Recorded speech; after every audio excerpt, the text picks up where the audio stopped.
Kalau naik kelas dari rumah saya niatkan mari mengkaji diroyah. Diroyah itu melogikakan riwayat. Jadi misalnya kita sering dengar Rasulullah SAW sering ngendikan kalian masuk surga itu bukan hanya berdasar amal, tapi berdasar anugerah Allah Subhanahu wa Ta'ala. Oke, kita sepakat amal kita, perilaku kita, ibadah kita andaikan dikompensasi dengan nikmat yang Allah berikan tentu tidak seimbang. Untuk membayar itu saja sudah lunas. Jadi Anda semua tidak berhak masuk apa? Surga. Sehingga di beberapa riwayat dijelaskan ada orang yang 500 tahun ibadah, nggak pernah maksiat. Ditanya sama Allah, kamu masuk surga karena apa? Karena ibadah saya ya Allah. Ya sudah, surga kamu 500 tahun saja karena ibadah kamu 500 tahun. Ini cerita umur-umur orang dulu. Ya Allah, katanya surga engkau ini selamanya. Ya kalau yang selamanya itu rahmatku. Kalau amal kamu terbatas ya surganya sesuai amal kamu ya terbatas. Ya sudah ya Allah, berarti masuk saya surga saya ini karena fadl engkau, karena anugerah engkau. Itu namanya apa? Diroyah. Diroyah itu satu kajian analisis di mana kita percaya riwayat, tapi kemudian punya logika, punya diroyah. Ini penting supaya tauhid kita ini kuat. Jadi dulu ada orang yang sangat cerdas, namanya Jubair bin Mut'im. Dia saking cerdasnya, juga kaya, juga tokoh, dikirim sebagai delegasi pembebasan Asra Badrin, tawanan Badar. Kemudian pas datang ke Masjid Nabawi, Nabi delalah pas baca Wattur wa kitabim mastur. Sampai pada titik Nabi baca Am khuliqu min ghairi syai'in am humul khaliqun. Apakah penciptaan yang sedemikian canggih itu dimulai tanpa perwujudan, tanpa sesuatu yang real, yang maujud? Orang itu langsung bersimpuh, matur, ya Rasulullah saya Islam. Kada qalbi yatir, hampir hati saya, otak saya, pikiran saya itu terbang. Karena logika yang dibangun ateisme misalnya, kalau alam raya ini dimulai dari nihilisme, berarti logikanya apa? Al-adamu yakhluqu maujudan. Alam raya ini kan maujud, maujud itu ada. Kalau yang lebih dulu itu ketiadaan, berarti ketiadaan menjadi sebab kewujudan. Kalau dalam bahasa Arab itu al-adamu yakhluqu maujudan, sesuatu yang harusnya enggak jadi faktor karena ketiadaan menjadi faktor sesuatu yang nyata. Itu kan enggak masuk akal. Ya, kalau alam raya ini ada al-adam sing yasbiku maujudan, berarti alam raya ini al-adamu yakhluqu maujudan, sesuatu yang tidak ada menciptakan yang ada. Dengan logika itu terus kita ngaji. Diajari sama guru-guru kita, sifat dasar Allah itu maujud. Wallahu maujudun qadimun. Terus masuk. Yang harus distatuskan pertama dari Allah itu apa? Maujud, wujud. Karena dengan wujud ini layak menjadi penyebab adanya alam raya ini. Sehingga ketika kita menolak faham nihilisme atau ateisme, faham tanpa Tuhan, tanpa pencipta awal, kita punya diroyah. Bahwa tidak mungkin ketiadaan ini menjadi sebab perwujudan alam raya. Yaitu am khuliqu min ghairi syai'in. Masa alam raya ini diciptakan tanpa sebab yang nyata, yaitu wajibil wujud. Siapa itu? Allah Subhanahu wa Ta'ala. Begitu juga menyangkut sholawat. Orang boleh beda pendapat tentang redaksi sholawat. Ada Allahumma sholli ala Muhammad, ala Sayyidina Muhammad, Nabi Muhammad. Monggo lah, masalah redaksi saja. Tapi setelah dianalisis, Nabi itu Pak Rektor, jadi Nabi setelah Nabi Isa saking dihormatinya sampai dituhankan. Juga jadi Nabi yang ada cerita masih hangat, orang Yahudi itu bunuh Nabi. Jadi yang satu mendudukkan Nabi sedemikian tinggi sampai kayak Tuhan, yang satu menjatuhkan Nabi sedemikian rendah sampai dibunuh. Kayak apa susahnya jadi Nabi Muhammad SAW. Kemudian dengan gampang Hadaddin agama ini bikin syariat yang bernama sholawat. Redaksinya monggo lah sesuai tradisi masing-masing. Allahumma sholli ala Muhammad, Allahumma sholli ala Sayyidina Muhammad, ala Nabiyina Muhammad, monggo lah. Tapi yang jelas redaksi ini kalau di diroyah dikaji, Allahumma itu Tuhan, Tuhan itu pemberi. Wa Muhammadun wa in jalla qadruh abdun min ibadi. Muhammad apapun tinggi derajatnya tetap berstatus hamba. Sehingga agama ini terjaga oleh sighatus sholawat. Agama ini terjaga oleh redaksi sholawat. Yaitu Allah tetap pemberi sebagai Tuhan yang enggak tersaingi, la syarikalah. Rasulullah Muhammad wa in jalla qadruh. Apapun prestasinya, bisa mi'raj, bisa apa saja, tetap seorang hamba yang butuh muhtajun ila rahmatih. Jika redaksi Allahumma sholli ala Muhammad ini mengukuhkan yang Tuhan tetap Tuhan, hamba pilihan tetap hamba pilihan. Tentu dengan redaksi ini kemudian kita mendudukkan Nabi benar-benar posisi terhormat. Yaitu orang yang paling berhak dapat askat tahiyat, mendapat penghormatan Allah paling tinggi, yaitu Rasulullah Muhammad SAW. Dan itu diulang-ulang oleh Allah. Subhanalladzi asra bi abdi. Status hamba ini diulang. Lagi-lagi ini bernama diroyah. Bernama apa? Contoh ketiga misalnya fihi ayatum bayyinatum maqamu Ibrahim. Dulu orang Yahudi itu ada diskusi masif. Syaratnya Nabi itu mbah-mbahnya harus Nabi, harus keturunan Nabi. Kemudian semua Nabi rata-rata di Palestina, di Syam. Lalu Muhammadnya asal-usulnya dari mana? Tahu-tahu orang Arab kok Nabi, padahal orang Arab itu dulu jahiliyah. Walhasil terus diceritakan bukti Muhammad ini turunan Ibrahim adalah ada jejak kaki Nabi Ibrahim di dekat apa? Ka'bah. Fihi ayatum bayyinatum maqamu Ibrahim. Kalau Nabi Ibrahim pernah di Mekah, artinya beliau pernah meninggalkan turunan yang di Mekah. Itu bernama Nabiuna Muhammadun sallallahu alaihi wasallam. Itu disebut fihi ayatum bayyinatum maqamu Ibrahim. Nah, itu namanya diroyah. Diroyah itu satu perilaku keseharian kita beragama, kemudian tahu logikanya. Yang keempat misalnya, mangkana yu'minu billahi wal yaumil akhir falyukrim apa? Jaro. Orang yang iman karena Allah dan Rasul, maka memuliakan tetangganya. Andaikan pakai hukum sosial, tentu kalau tetangga kita baik, kita baik. Kalau kurang baik, kok kurang penggawean kan gitu. Tapi dulu itu pernah ada seorang ulama itu dibully ya, dikerjain sama anak muda tetangganya. Pak Kiai datang ke rumah saya, orang ini datang. Kemudian setelah di rumahnya, saya tidak jadi butuh sama Pak Kiai, silahkan pulang. Itu Kiainya senyum menikmati. Dan itu terulang 3 kali. Dibully seperti itu, dikerjain terulang 3 kali. Lalu tetap Kiainya tuh asik, seneng sekali. Lama-lama muda ini tanya, kenapa engkau tidak tersinggung? Padahal saya kerjain sampai 3 kali. Tak undang, terus tak suruh pulang, tak undang, tak suruh pulang. Kata Kiai tadi, yang memerintahkan baik sama tetangga itu Allah. Jadi saya nikmati ketika bisa baik sama Anda. Tidak ada urusannya dengan perilaku Anda yang menolak saya.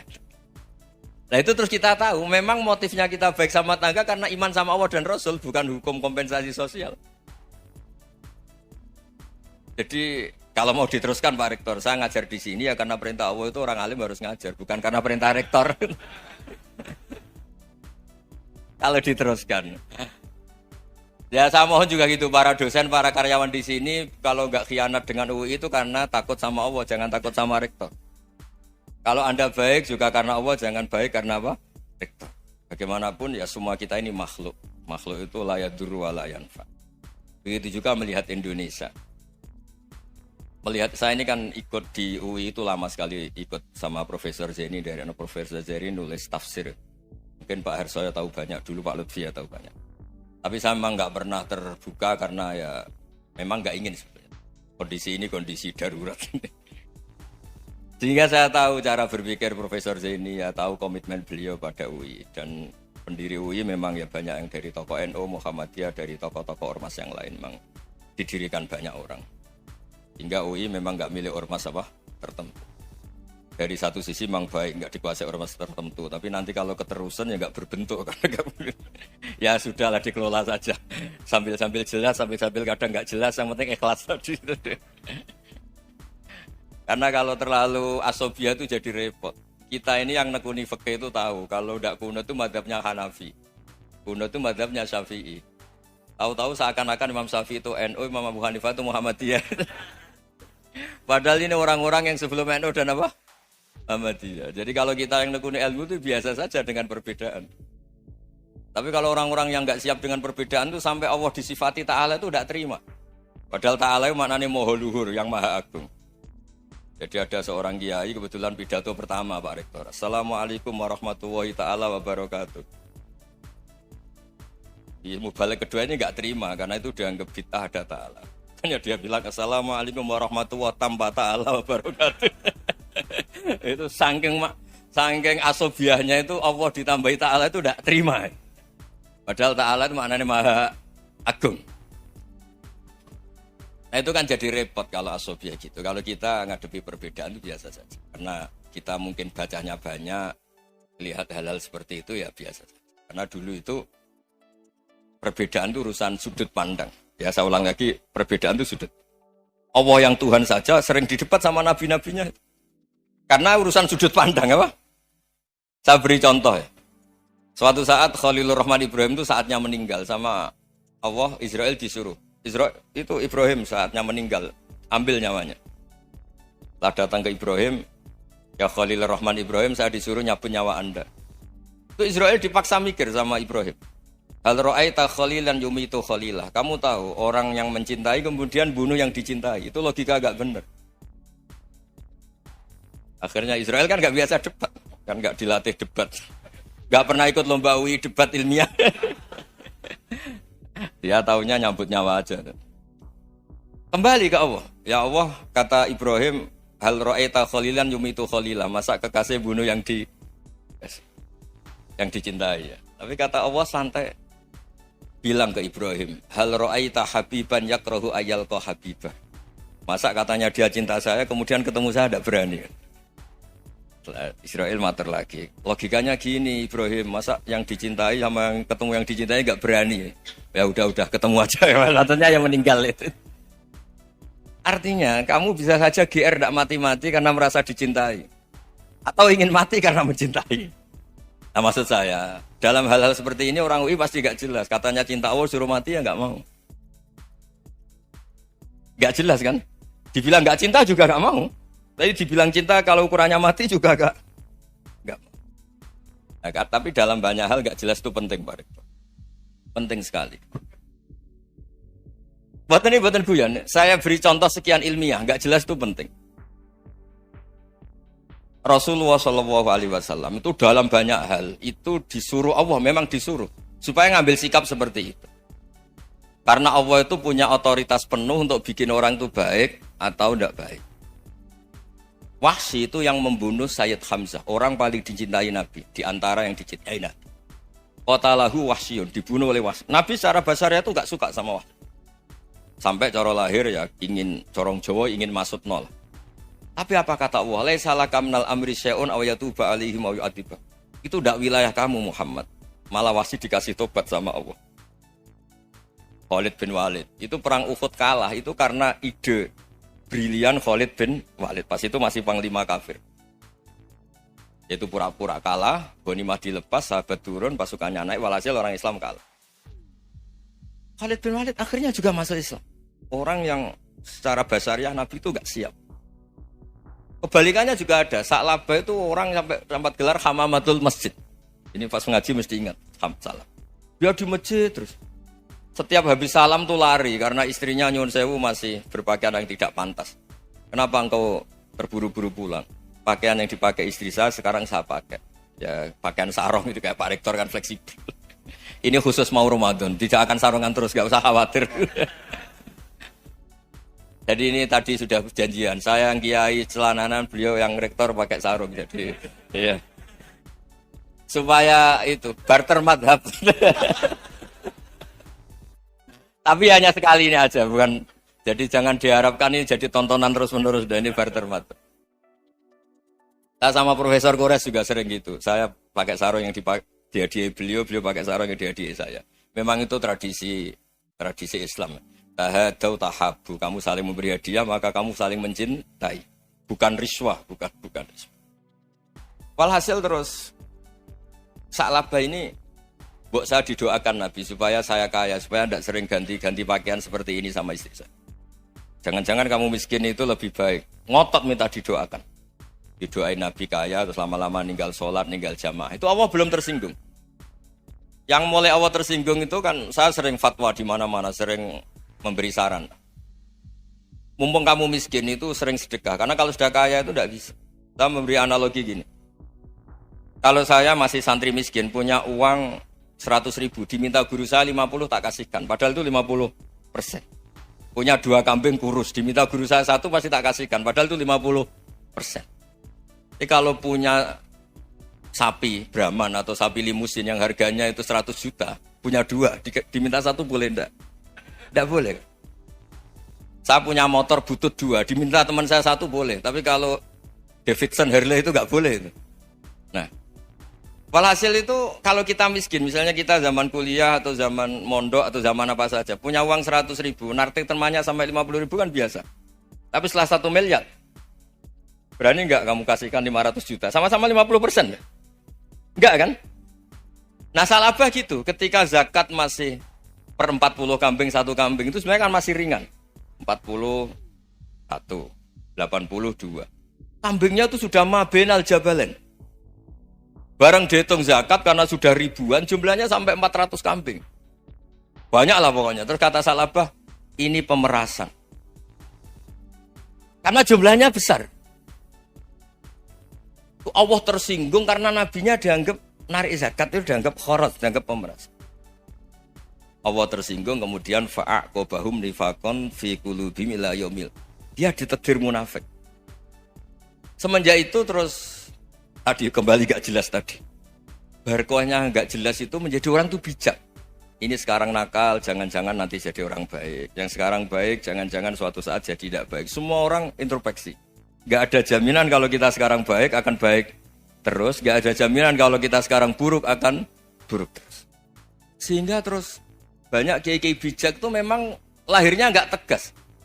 Tapi gak tegas itu yang menjadikan bijak. Karena sama-sama mungkin. Itu yang disebut laisa laka minal amri syai'un aw yatuba alaihim wa yu'adzibum. Itu tidak wilayah kamu. Ketika Allah mengomentari orang munafik juga wa yu'adzibal munafiqina insya'a aw yatub. Bisa saja ada yang disiksa, bisa saja ada yang dikasih tobat. Karena pola yang kita analisis itu semuanya menurut kita. Bukan menurut kemaslahatan orang apa. Saya punya sekian contoh cerita. Orang yang sowan kiai baik-baik, mungkin bawa gula atau salam tempel, tidak tahu lah. Itu tidak mesti jadi wali. Tapi Kalijogo yang kenal Sunan Bonang, itu kenalnya itu karena ingin begal. malah jadi wali. Tapi tidak usah dicoba. Umar itu nyari Nabi itu mau dibunuh. Tapi malah tobat jadi orang baik. Jadi ini penting ngaji ya, supaya tidak tegas itu, tidak jelas itu kadang baik. Nah termasuk saya juga termasuk dia yang milih tidak jelas. Saya sering gojlok gini, Fajar Hadili ini murid-murid saya sering saya gojlok. Kalau semua sistem pendidikan kayak kampus, kayak UII, kayak UIN semuanya, itu sistem yang bagus. Karena tertib jam kuliahnya jelas, mata kuliahnya jelas. Kalau di pesantren itu Pak Arso, itu gak tertib. Tapi justru itu enak, ketemu di jalan orang berani tanya. Nah ini kalau mbak-mbak misalnya menstruasi, mau belajar haid nunggu semester berapa baru tahu. Itu bisa sekian tahun gak sholat karena nunggu pelajarannya baru diterangkan.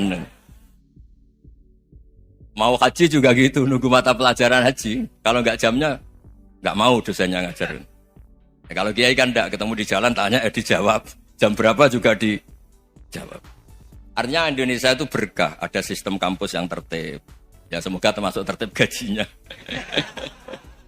Tapi tertib gajinya itu juga sebenarnya rugi. Saya sering ada pegawai negeri Gus, tolong doain saja di PNS enak jadi.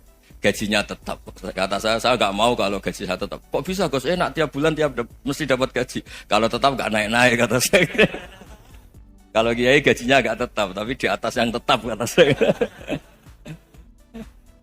Artinya Indonesia itu berkah. Kalau semuanya pakai sistem pendidikan setertib ini, orang mau tanya haid ya nunggu pelajaran haid.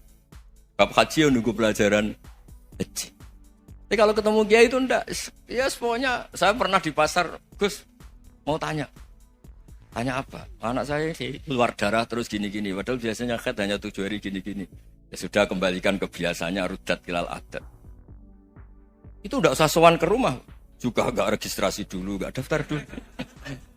Ya ini enggak nyindir cerita saja. Supaya ini bukti koalisi beneran. Jadi saya yang kiai enggak tertib jam, koalisi sama yang tertib jam. Jadi kalau semuanya sistem kampus, nanti pertanyaan itu enggak bisa on time, enggak bisa setiap saat. Makanya Indonesia itu berkah. Kiai-kiai yang alim yang di jalan-jalan banyak. Juga kiai yang di kampus dokter-dokter fikih banyak. Yang nekuni ilmu umum ya banyak. Macam-macam. Itu masalah itu kalau saling mengadili itu baru masalah. Misalnya kiai ngeluh, enggak enak jadi kiai, enggak punya gaji tetap. Yang dosen ngeluh, enggak dicium tangannya. Karena memang unik Indonesia itu. Kalau guru fikih kok dosen itu tetap enggak dicium tangannya. Karena pikirannya anak-anak itu wong sudah bayar disuruh nyium. Itu kayak di alam sadar tuh gitu. Kalau kiai itu kan anak-anak gak bayar itu. Ya opanya cium tangan itu. Makanya kalau kiai tidak keramat bisa mati karena cium tangannya doang itu bisa mati itu kiainya. Ya ini cerita. Supaya saling menghormati saling. Jadi kalau makanya itu pakar-pakar akhlak ya, pakar-pakar etika peradaban. Itu tertampar betul ketika Nabi urusan ilmu itu mengabaikan itu kalau sudah urusan ilmu. Misalnya begini, ada urusan ilmu, ada mbak-mbak cantik atau ibu-ibu cantik. Itu dalam Islam itu diajarkan jangan sopan-sopan banget. Kata Nabi, karena kekuatan ilmu itu di atas kekuatan akhlak, di atas kekuatan adab. Ya nisa an-nabi lastunna ka ahadim minan nisa. Ini taqaitunna fala takhdu'na bil qaul. Fa yatma alladhi fi qalbihi maradun. Misalnya ada mbak-mbak cantik, menarik, kemudian sopan misalnya sama Pak Fajarin sama dosen-dosen. Monggo binara. Wah itu bahaya pikirannya kemana-mana itu. Orang yang imannya pas-pasan, berarti mau. Maksud saya kalau cantik, menarik, ketemu di jalan, biarin aja dosennya mau kemana, biarin aja. Gak usah dihormatin. Kalau dihormatin, Pak mau kemana sadarian bisa bahaya. Tak biarin aja. Kalau tanya, Dek ini alamatnya mana? Cari sendiri Pak. Karena hanya dengan cara itu, si Pak dosen ini gak kepikiran. Gak ada orang suka, orang kedus itu gak akan. Tinggal sudah cantik, sopan. Wah bisa pikirannya macam-macam. Itu ilmu. Fala takhdu'na bil qaul. Kamu jangan terlalu lirih kalau ngomong. Fayat ma'alladzi fi qalbi maradun. Orang yang pikirannya masih kotor pasti berpikir yang negatif. Anda mungkin demi sopan sama dosen Anda. Tapi sejauh mana dosen Anda juga berpikir positif. Itu kan uji iman sama uji nyali. Nah, sama pejabat yang sopan sama kiai mungkin punya Alphard, punya Robicon, punya terus bawa uang banyak. Terus sama kiai cium tangan hormat. Jangan-jangan kiainya yang pikirannya macam-macam. Ini berarti bisa jadi muhibbin potensial misalnya. Nah, saya ini termasuk kiai yang pengagum ilmu. Sehingga saya sama orang yang medit, yang kikir sama saya itu saya senangnya bukan main. Kenapa? Karena kalau orang medit itu gak berhak nuntut. Tapi kalau orang lomo 1 juta minta surga, 2 juta ya minta apa? Surga. Gus salam template 200.000 aja kadang minta surga. Tapi kalau yang kikir-kikir ya sudah salaman tok sudah. Enggak minta apa-apa, kan dia tahu diri enggak bayar kok minta. Maksud saya Islam itu luas, dinikmati saja, Pak. Dinikmati saja. Nah itu diroya, maksudnya itu diroya. Diroya itu kamu tahu aturan Islam itu kamu harus yakin khairihi wa syarrihi minallah. Semua itu ujian, tapi kemudian dikaji. Makanya saya ini termasuk pengagum Imam Syafi'i. Imam Syafi'i itu dikasih tahu. Ada orang yang di depan engkau cium tangan hormat tuh di luar ngomong-ngomong, ngata-ngatain Anda. Imam Syafi'i tertawa-tawa sewenang. Ada ini dikata-katain di luar kok. Kok tidak kamu anggap munafik malah tertawa. Berarti saya wibawa, di depan saya enggak berani. Dianggap enteng saja. Dibilangin, sebagian orang kampung sini enggak suka sama engkau. Baguslah, tidak akan pinjam uang sama saya. Di mana-mana orang pinjam minta tolong itu karena seneng. Kalau benci kan enggak. Intinya dianggap enteng saja. Yang terjadi di dunia itu semuanya dianggap enteng saja. Man asa ilaika faqat atlakoka. Yang berburuk sama kamu itu membebaskan kamu. Coba kalau akrab, titip. Ya misalnya akrab sama Pak Fajar. Bilangkan ke Pak Rektor, sangkat tuh jadi guru tetap atau apa, kan ribet. Kalau tidak cocok kan nggak minta apa-apa. Makanya hati-hati Pak Rektor sama yang akrab-akrab itu.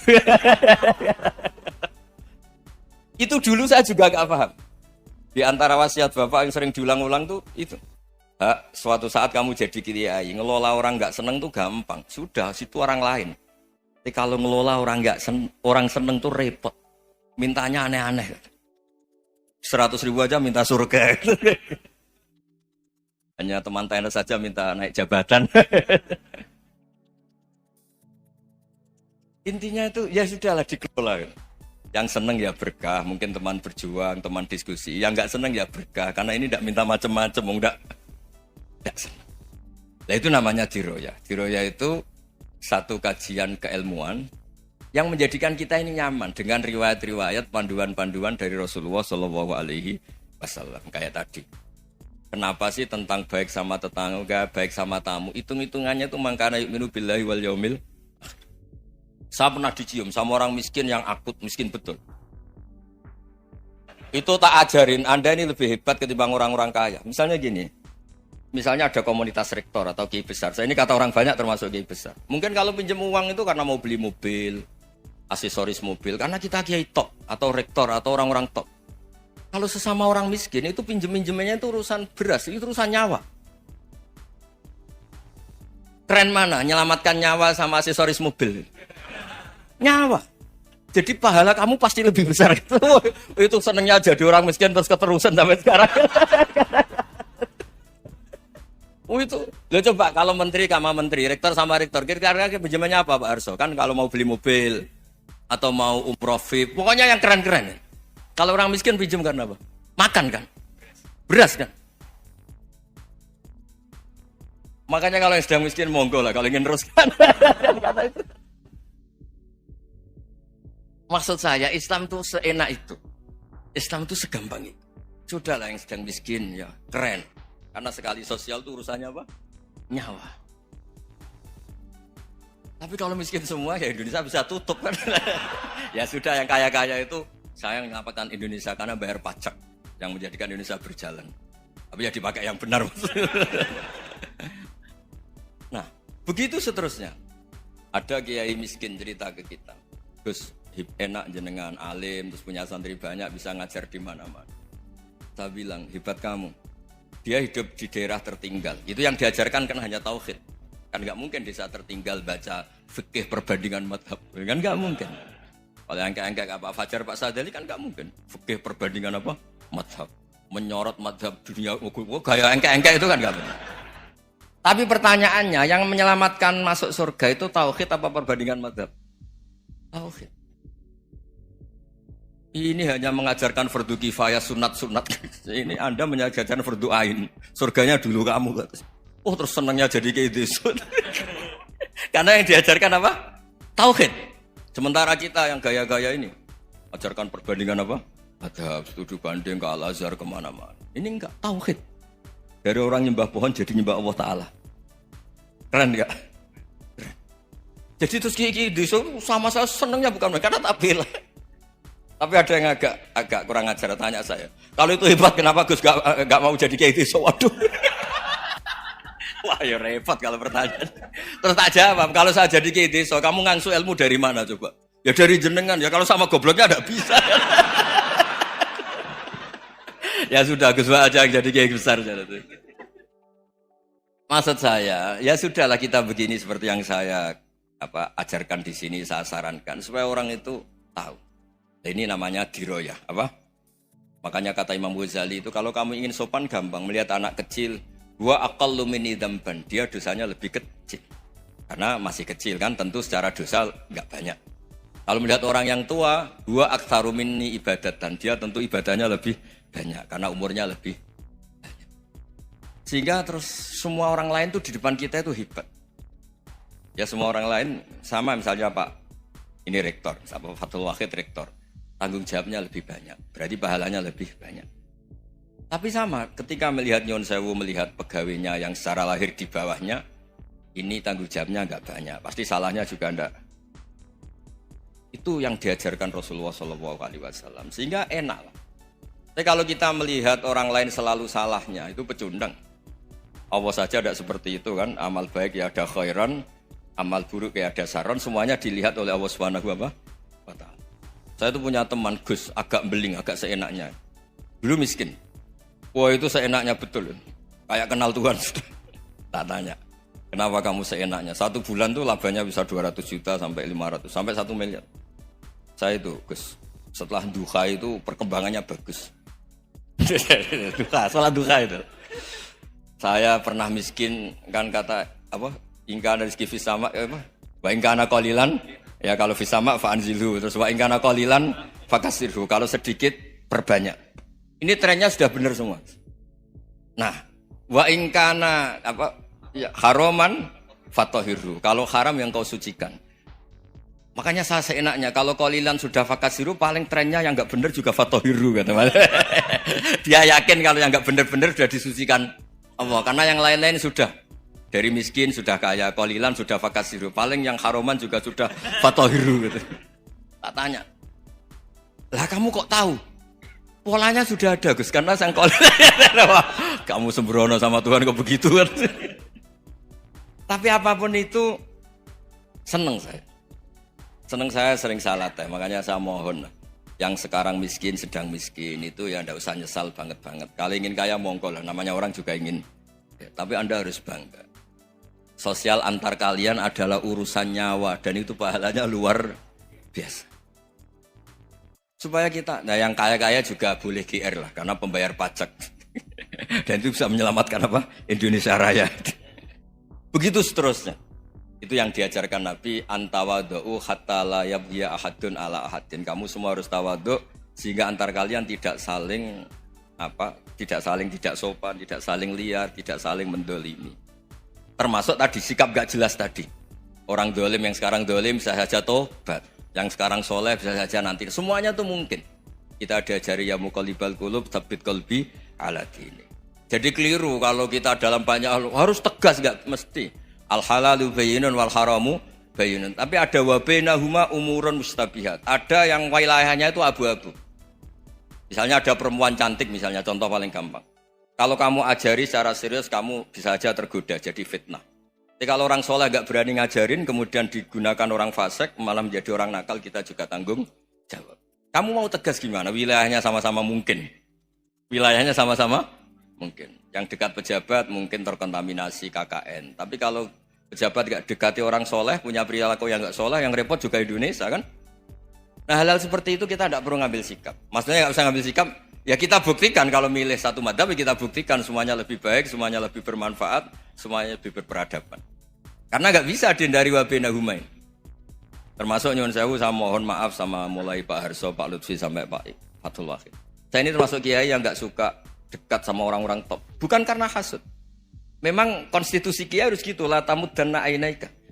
Kenal orang lebih tinggi itu kan resiko. Misalnya saya kiai desa, mungkin punya keri tua sudah seneng, punya kijang tua sudah seneng. Gara-gara kenal Pak Wahid naik Camry, waduh kok saya kalah itu. Kenal orang itu kan resiko. Mungkin dosen-dosen sini kalau kenal saya di Rembang juga resiko. Di sini gak ada cium tangan, melihat saya dosen, wah gak enak jadi dosen. Jadi memang harus dibatasin. Sekiranya mungkin orang terus, karena latamud dan nanawa ainaika ilham. Kamu jangan sering melihat orang lain yang mungkin secara lahir dapat nikmat yang lebih tinggi timbang Anda. Kalau kamu gak bisa ngelola hati Anda bisa hasut, Anda bisa dengki. Paling tidak Anda bisa ada syukur. Saya itu sering didolani pejabat. Juga sering melihat pejabat di TV-TV. Naik mobil aja ada yang naikkan. Bahkan kalau wudhu itu anduk aja ada yang bawa. Itu kalau yang nggak kuat, wih naik jadi pejabat. Ya makanya terus konstitusi kiai itu mengatur, sudahlah. Mata kamu itu kamu batasin. Jangan melihat sesuatu yang potensi ya. Potensi menjadikan Anda tidak apa syukur. Jadi saya mohon, ini memang konstitusi saya sebagai kiai. Jadi saya, tapi di hati saya tetap akrab. Saya doakan semua untuk UI, untuk semua orang Indonesia kita doakan. Kita ingin semuanya tambah baik, tambah baik. Oke, ngoten mawon. Assalamualaikum warahmatullahi wabarakatuh.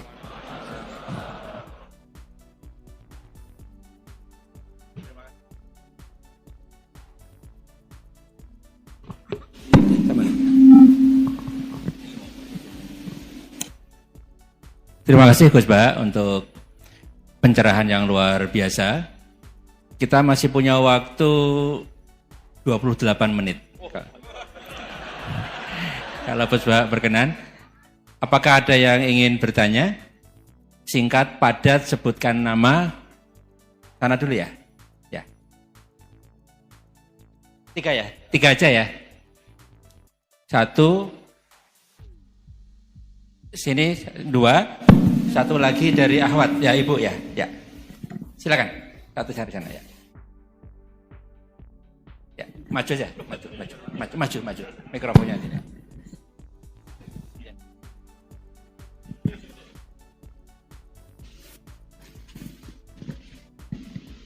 Bismillahirrahmanirrahim. Assalamualaikum warahmatullahi wabarakatuh. Perkenalkan Gus Baha, nama saya Boyi, mungkin agak beda dengan pada umumnya. Saya bukan dari kalangan santri, tapi ketika mendengar ceramah Gus Baha pada awal-awal saya kuliah itu merasa kok kayak sebelumnya kenapa tidak masuk santri aja gitu.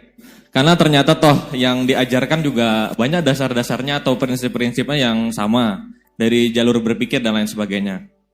Yang ingin saya tanyakan di sini adalah ketika Gus Baha menyampaikan tentang diroyah, mungkin singkat saja Gus, apakah diroyah ini alat atau ilmu universal yang bisa digunakan ketika berdialog dengan orang-orang yang mengatakan itu kan kaidah kalian gitu, itu kan kaidahmu. Ada hal-hal yang memang tidak bisa dipersamakan atau tidak bisa digeneralisir. Ya mungkin seperti itu Gus. Dan juga yang terakhir, kalau boleh saya izin bersalaman boleh Gus.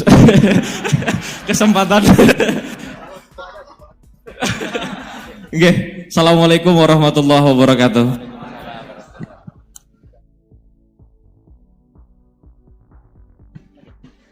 Baik, kita kumpulkan dulu satu lagi, ya.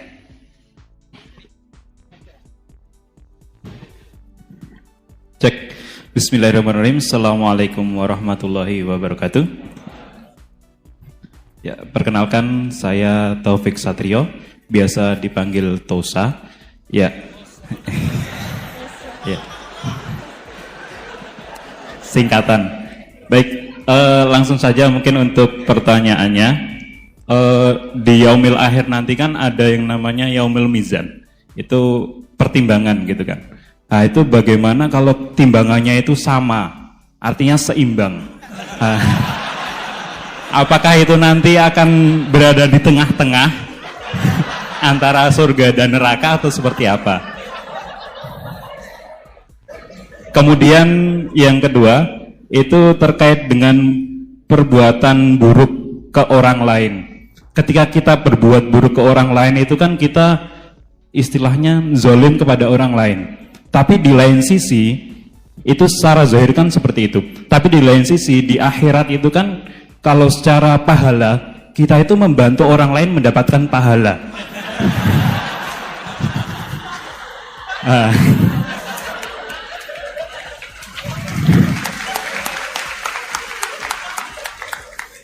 Jadi seperti apa Gus? Terima kasih. Assalamualaikum warahmatullahi wabarakatuh. Terima kasih Mas Tosa ya. Silakan Ibu ya.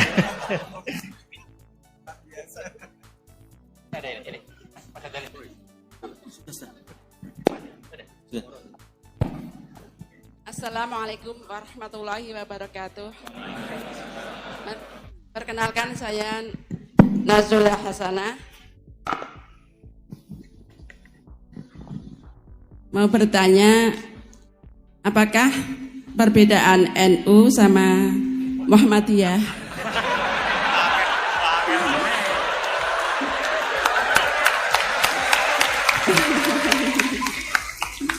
Tadi kan dijabarkan.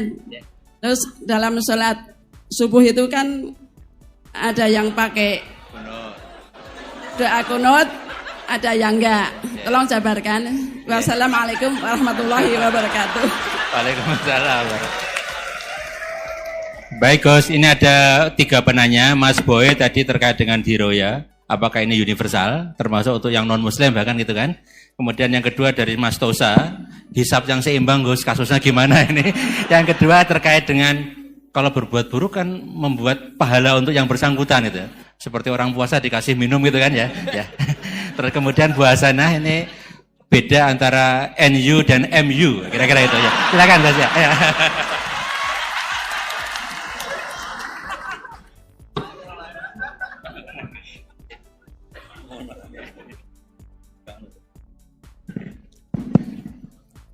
Bismillahirrahmanirrahim. Sebelum saya jawab, saya senang, kalian semua senang dengan sesuatu yang taat itu. Banyak orang untuk senang nunggu maksiat dulu. Mungkin melihat perempuan yang tidak mahram, melihat sesuatu yang maksiat. Jadi ini spesial. Majelis ilmu tapi apa? Senang. Ini sesuai rencana Tuhan lah. Seorang itu senang dengan taat, senang dengan ilmu. Ini luar biasa, no? Luar biasa. Tadi pertanyaannya kalau diroya. Jadi Islam itu agama untuk logika objektif. Jadi diroya itu ya global, universal. Misalnya saya beri contoh Tuhan yang satu. Itu dulu, saya ulang lagi dulu itu ada imam namanya Imam Amudi. Itu pengajar matematika, Mas Boy. Pengajar matematika. Itu kan nggak lazim, tapi kiai kok pengajar apa? Singkat cerita, ini cerita keramat. Kalau kalian nggak paham ya keramat sendiri. Jangan nggak paham menentang. Singkat cerita, di antara keramat beliau itu Allah itu nyuruh para malaikat disuruh ngaji matematika sama dia. Ngaji tauhid, tapi disebut sama Allah ngaji matematika. Ternyata apa? Cara ngajarkan gini. Misalnya ngajarkan diterang gini. Titik. Angka 2, 3 sampai 1 miliar 1 triliun. Nisbatus naini ila ma la nihayatalah. Itu nisbatul fard asli. Angka itu entah 2, entah 3, entah 1 miliar, semuanya dibanding angka 1 itu namanya cabang. Tetap yang al aslu itu angka 1. Itu otak siapapun itu akan ikrar dengan logika tadi. Bukan kita Muslim. Semuanya akan tahu angka berapapun jumlahnya, tetap asal usulnya angka 1. Terus dia gambar, ya gambar apa saja, gambar masjid, apa gambar sapi atau gambar apa saja. Dimulai 1 titik.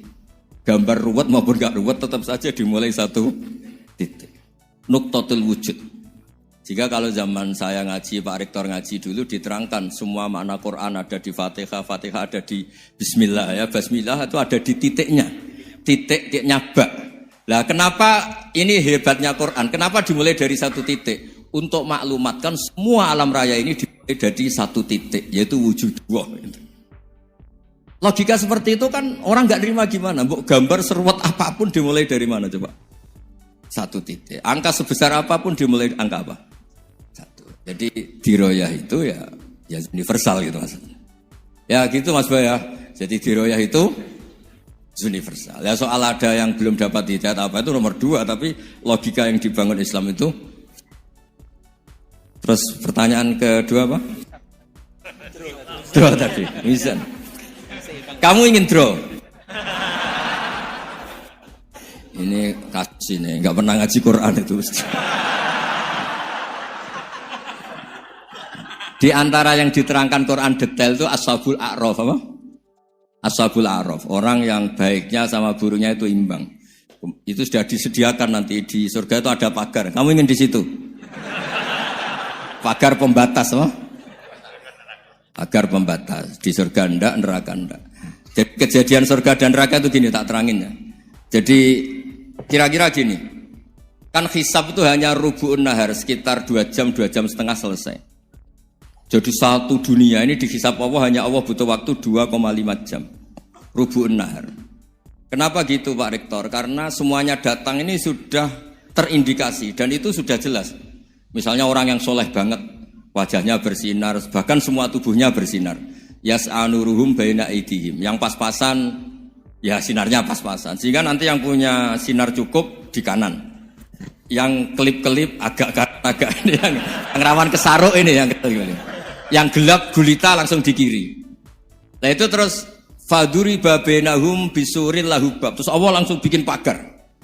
Nah yang rawan kesaruk pagarnya yang kelip-kelip tadi. Yang temangsang ini. Karena yang jelas hitam di kiri, yang jelas putih kanan. Yang abu-abu ini sama malaikat digaruk saja. Lah terus temangsang di Araf itu. Nah, terus setelah dipagar ini dia punya kegiatan. Kalau melihat neraka bilang Rabbana srif anna adzaba jahannam. Kalau melihat surga ya Allah, ma kuntu asqa khalqik. Saya ini hamba Engkau yang tidak paling sial dan Kau Maha Rahman. Tolong saya jangan dihadapkan ke neraka lagi. Karena itu menyiksa.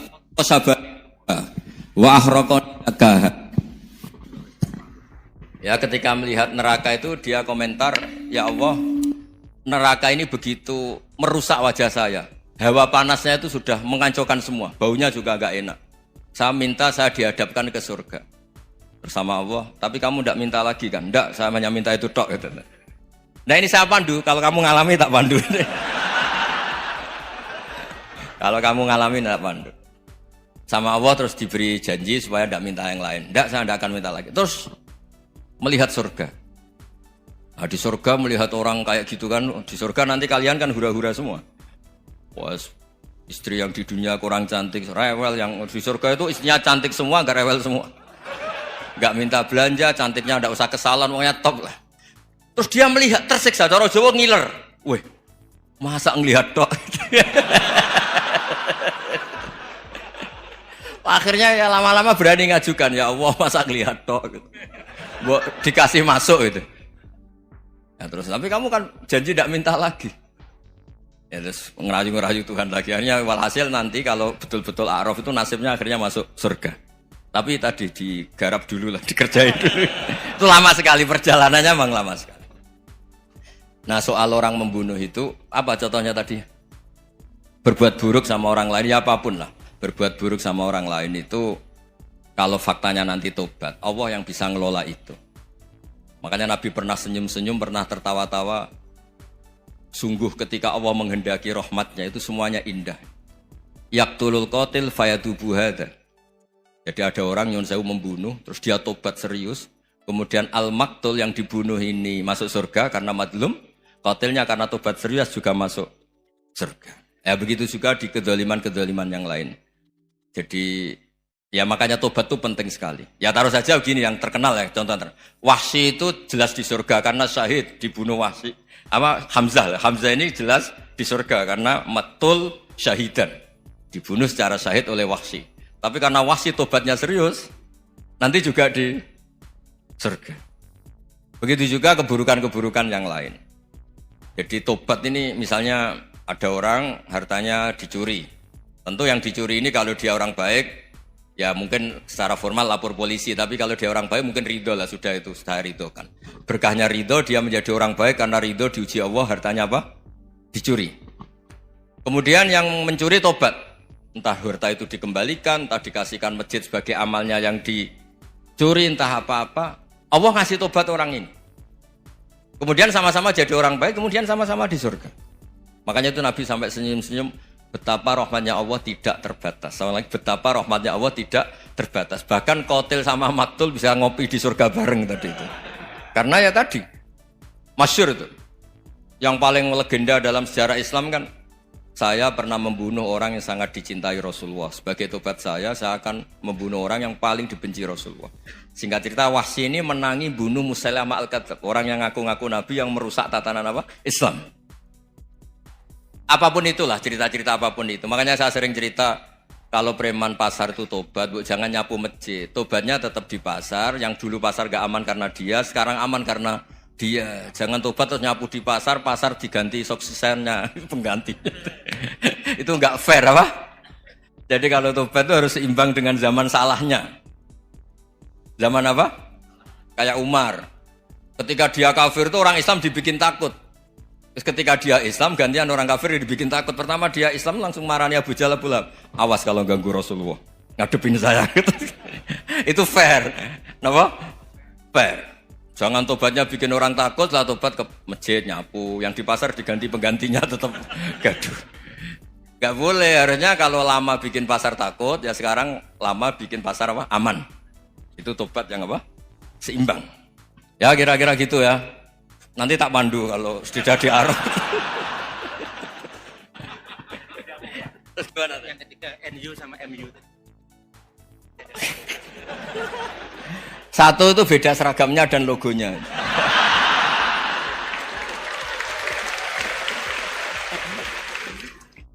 Kedua, nama ketua umumnya. Ketiga, tanggal acara besarnya. Muktamar Muhammadiyah dan NU itu beda. Sudah beda satu abadnya. Tentu dulu Muhammadiyah. Tapi begini ya, perbedaan itu nggak bisa dihindari. Karena tadi ada sudut pandang apa? Ada sudut pandang itu nggak bisa dihindari. Ini cerita yang nyata ya. Saya ulang lagi, senyata-nyatanya. Andaikan betul Rasulullah itu hanya kunut 1-2 kali, maka kalau menurut mazhab Syafi'i, apa salahnya melakukan sunnah terus-menerus meskipun Nabi itu melakukan hanya beberapa kali? Karena pertama sesuatu yang pernah dilakukan Nabi pasti akan menjadi sunnah yang terus-menerus. Nabi itu puasa Senin Kemis juga tidak selalu. Salah kalau ada orang bilang, Nabi malah takut kalau ibadah sunat dilakukan terus-menerus karena nanti takut dikira wajib. Itu masyhur dalam kaidah usul fikih. Tapi yang tidak kunut juga tidak salah, karena ya tadi, Nabi ya pernah kunut, Nabi juga pernah tidak kunut, karena Nabinya orang banyak.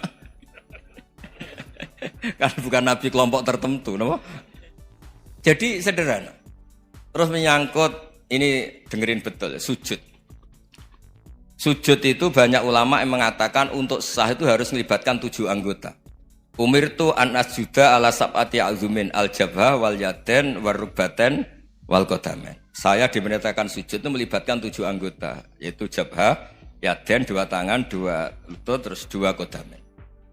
Tapi Imam Syafi'i ngendikan, andaikan ada pendapat yang mengatakan ukurannya cukup jabha, maka itu juga benar. Karena Nabi ketika sujud ngendikan sajadalaka wajhi wa sam'i wa basori. Ya Allah telah sujud ke engkau wajah saya, jabha saya. Nabi tidak menyebut tangan, tidak menyebut rukbaten, tidak menyebut qadamen. Ini wajah dua wajah, ukurannya itu hanya jabha. Itu kayak iya, kayak enggak. Nah hal-hal seperti itu yang menjadikan ada ijtihad. Ijtihad itu satu pemikiran yang cara sudut pandang itu kayak iya, kayak enggak. Nah itu terus ada al-madhaibul arba'ah. Terus ketika implementasi di Indonesia, dulu Mbah Ahmad Dahlan juga ngaji Mbah Soleh Darat, Mbah Hasyim Asy'ari juga ngaji Mbah Soleh Darat. Ketika di Mekah sama-sama ngaji Syekh Khotib Minangkabau, sama-sama ngaji Syekh Mahfud Termas. Jadi ya kalau di keluarga kita itu ya biasa aja, perbedaan-perbedaan itu selama masih ilmiah dianggap biasa. Karena memang ngelola sudut pandang itu nggak bisa ditertibkan. Nabi Yahya itu suka berkawan orang soleh. Karena berkawan orang soleh itu enak. Tapi kalau Nabi Isa suka dadani desa-desa tertinggal yang masih macam-macam. Ketika ditanya, kenapa engkau suka berkawan orang-orang gitu? Ana tabibun udawil mardo. Di mana-mana kiai itu ya nyembuhkan yang sakit. Jadi kalau dakwah yang sudah iman tuh akeh tunggale gitu. Tapi dakwah gitu kan tantangan. Itu sudut pandang. Ada nabi itu yang tertawa terus guyon terus. Yang satu murung terus. Ya sama Nabi Isa dan Yahya kan satu angkatan. Mali aroka dohikan fakaan nama tak manumin makrillah. Kamu kok tertawa-tawa terus seakan-akan nggak ada adab saja. Yang satu tanya, Mali aroka abisan kaan nakata kena tumir rahmatillah. Wong kok murung terus, kok dunia orang rahmat deh. Nah anda ini orang hebat. Guyu banter ya iso, nangis banter ya iso. Nah itu sudah orang kombinasi itu. Isa ya mau, ya mau, Muhammadiyah ya gelem, NU ya gelem. Ya maksudnya sudah biasa aja. Karena tadi konstitusi NU yang mengatakan ibadah harus ikhlas karena Allah, Muhammadiyah juga sama harus ikhlas karena ya sudah, kalau karena Allah sudah selesai kan. Yang menjadi masalah itu kan identitas untuk hadun nafsi, untuk diri sendiri. Kalau kita ikhlas masalahnya apa? Coba masalahnya apa coba? Imam Syafi'i pernah di Masjid Abu Hanifah yang tidak kunut. Beliau enggak kunut. Ketika tanya, 5 ada taroktal kunut, ikroman di hadal madhab. Saya menghormati madhab ini. Jadi ya biasa. Sebaliknya juga sama. Orang-orang Hanafi kalau Imam Syafi'i kunut ya ikut kunut. Karena kalaupun Anda yakin itu tidak disyariatkan, kamu juga yakin itu tidak membatalkan apa? Sholat. Itu yang perlu dicatat. Kalau Anda tidak yakin sunat, kan tidak yakin kalau itu membatalkan sholat. Jadi sebetulnya kalau dianalisis secara keilmuan itu ya semuanya normal. Karena tadi Rasulullah itu al-Bahrul Muhit, Nabi itu lautan yang luas sekali. Orang akan mengambil air sesuai kapasitas masing-masing. Dan akan merasakan kualitas air juga sesuai kapasitas masing-masing. Orang yang sangat haus melihat air seteguk ini luar biasa. Tapi yang tidak haus mungkin melihat itu biasa-biasa saja. Jadi makanya saya mohonlah, sudahlah itu biasa saja, apalagi secara sanad ya sama, secara tradisi sama. Ya soal perbedaan harus dengan NU, antara Muhammadiyah juga biasa beda. Mungkin di UI antar rektorat juga beda-beda. Yang satu suka dekat rektor, yang satu suka enggak. Monggo asal itu niatnya ikhlas. Terakhir saya beri cerita, ada sahabat Ditanya, sifli wajah Rasulillah. Coba tolong saya ceritakan wajahnya Nabi kayak apa. Sahabat tuh nangis senangis-nangisnya. Kenapa engkau menangis? Saya itu tidak pernah melihat wajah Rasulullah SAW. Loh kenapa? Engkau kan sahabat. Sungkan. Sebagai bentuk penghormatan saya tidak berani melihat wajahnya.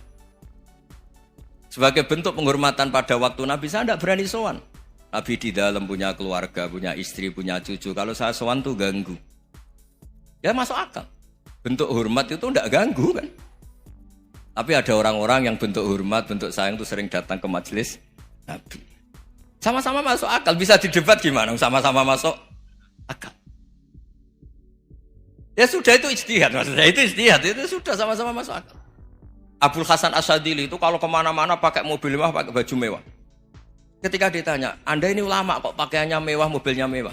Ben wong ra kepikiran nyangoni ya. Lah tapi nek kowe tawaduk melas terus dibalekno mbalmu sakit. Ngono ra iso mulai kiai ini. Ya tapi misalnya semua gitu mesti ada yang salah paham, itu keangkuhan. Tapi kalau semuanya kelihatan gembel nanti orang trauma jadi kiai. Takut kayak itu. Ya sudah itu wilayah ijtihad, sudah tidak usah ya, pokoknya sudah yang penting ikhlas. Anda berani tanggung jawab nanti ketika ketemu Allah Subhanahu wa taala. Nggih, ngoten. Assalamualaikum warahmatullahi wabarakatuh.